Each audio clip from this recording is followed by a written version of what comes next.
مولانا جلال الدین رومی نے ایک مثال دی ہے. حضرت مولا روم رحمت اللہ تعالی علیہ فرماتے ہیں کہ ایک بچہ امیر باپ کا بیٹا تھا تو خراب ہو گیا. وہ غرض لڑکوں کے ساتھ پھرنے لگا، باپ کی دولت ساری ضائع کرنے لگا. والد اس کو سمجھاتا لیکن اس کی سمجھ میں بات نہ آتی. ایک دن گھر کے اندر کنواں تھا. جو امیر لوگ ہوتے تھے وہ گھروں کے اندر کنواں کھدوا لیتے تھے. کیونکہ امیر تھا تو گھر کے اندر کنواں تھا، اس کے قریب اس نے اپنی چارپائی الٹی کر کے بچھا لی. بیٹا شام کو گھر آیا تو کہنے لگا بیٹے کنگال ہو گیا، دیوالیہ نکل گیا، کوئی حال ہی نہیں. میں بڑا پریشان ہوں، شام کی دوائی کے بھی پیسے کوئی نہیں.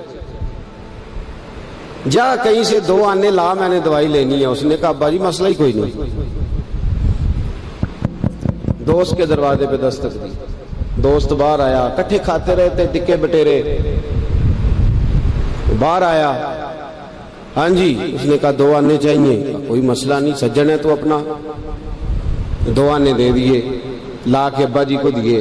ابا جی نے دوائی کے لیے لیے تھے، جب ہاتھ پہ آئے تو کنویں میں پھینک دیے، کنویں میں ڈال دیے. چپ کر کے چلا گیا. سویرے پھر ابا جی نے کہا بیٹے 2 آنے چاہیے، شام کو دوائی لینی ہے. کوئی مسئلہ ہی نہیں، بڑے سجن ہیں. دروازے پہ دستک دی، دوست باہر آیا، 2 آنے چاہیے، لے لو.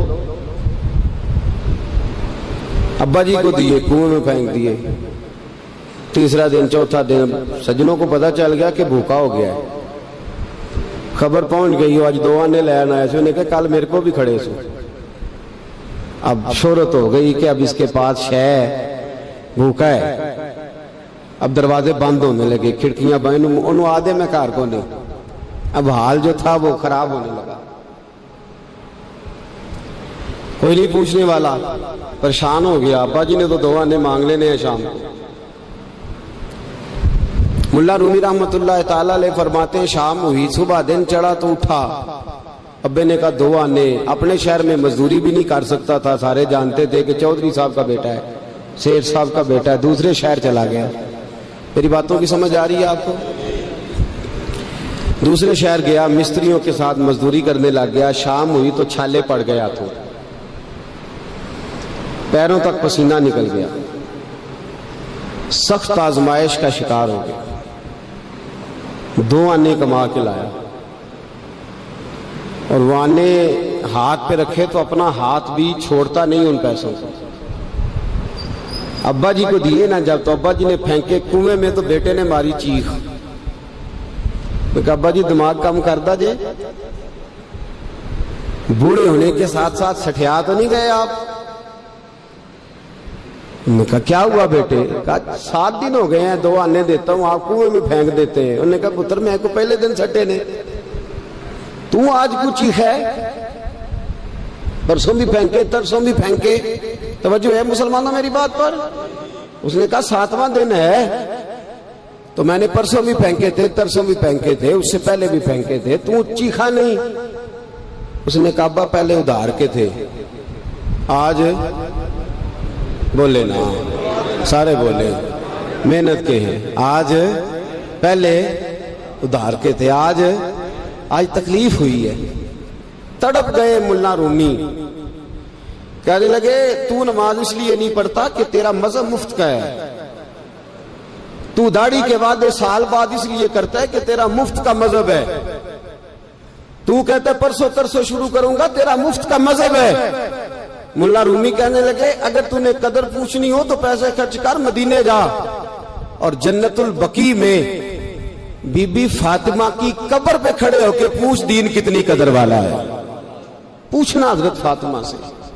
اور پھر سیدہ فاطمہ تجھے بتائیں گی کہ میں 5 سال کی تھی جب سے مصطفیٰ کے وجود سے اوجڑیاں اتار رہی ہیں، اور اس دن سے لے کر اپنے حسن حسین تک میں نے کوئی شے نہیں بچائی.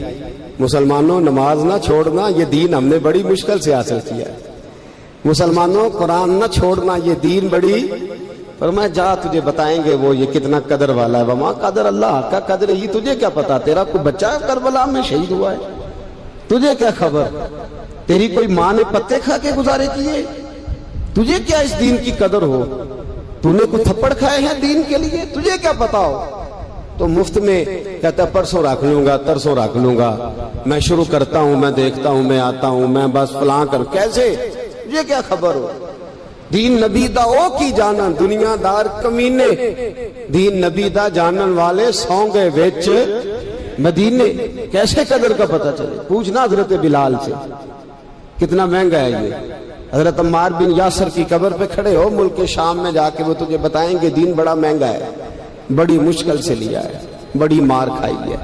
میری ماں سمیہ کے پیشاب والی جگہ نیزہ مار کے ابو جہل نے قتل کر دیا تھا. کہ پوچھ تجھے پتا چلے یہ کتنا مہنگا ہے. تجھے کیا خبر ہو اس کی قدر کیا ہے؟ اور پھر بھی تجھے سمجھ نہ آئے، پھر بھی تجھے خیال نہ آئے. تو مولانا رومی کہتے ہیں کبھی سیدہ ختیجۃ الکبریٰ سے پوچھنا، نبی پاک تجھے اپنا درد نہیں بتائیں گے، ختیجۃ الکبریٰ بتائیں گے کہ ساری رات رسول رحمت جا کے کہتے تھے یا اللہ میری جھولی پھیل گئی ہے، میری قوم کو ہدایت کا نور دے دے. رات روتے گزر جاتی تھی، دن پتھر کھاتے گزر جاتا تھا. مفت کا دین آیا، کر لیتے ہیں، سوچ لیتے ہیں، سمجھ لیتے ہیں. دماغ انگریزی، ذہن انگریزی، لباس انگریزی، چہرہ انگریزی، اٹھنا بیٹھنا انگریزی، طرز حیات انگریزی. یہ مسلمان ہیں جنہیں دیکھ کے شرمائے یہود. سویرے موٹر سائیکل پہ بٹھا کے جاتے ہیں سکول چھوڑنے بیٹے کو، اور ادھار پیسے لے کے فیس جمع کراتے ہیں. لیکن قاری صاحب کے پاس بچے کا مخارج ٹھیک ہوئے ہیں کہ نہیں، اس کی کوئی فکر نہیں کسی کو.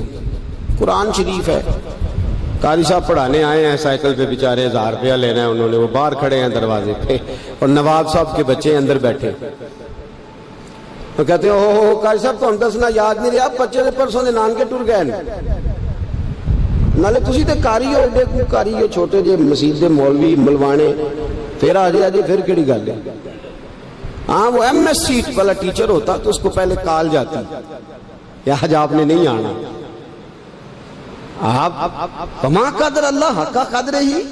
مسئلے پوچھتے ہیں لوگ، مسئلے کہتے ہیں جناب دعائے قنوت نہ آئے تو وطروں میں کیا پڑھنا ہے؟ میں نے کہا جنازہ پڑھ لو اس قوم کا جس کو 48 سال کی عمر میں بھی دعائے قنوت یاد نہیں ہوئی. ابھی بھی منت کے ساتھ تمہیں کہا جائے کہ دعائے قنوت یاد کر لو. ابھی بھی جس کے گھر میں کار آتی ہے وہ چلانی سیکھ دیتا ہے یا پڑوسی کو دے دیتا ہے؟ بولے نہیں ادگوانڈیاں نو دیندا ہے، مینوں نہیں چلانی ہوندی، تسی رکھ لو. عجیب تماشا ہے. نماز کی باری آتی ہے تو کہتا ہے کوئی نہیں قاری صاحب جو پڑھیں گے میں پیچھے پیچھے ٹھیک ہوں، مجھے کوئی ضرورت ہی نہیں یاد کرنے کی.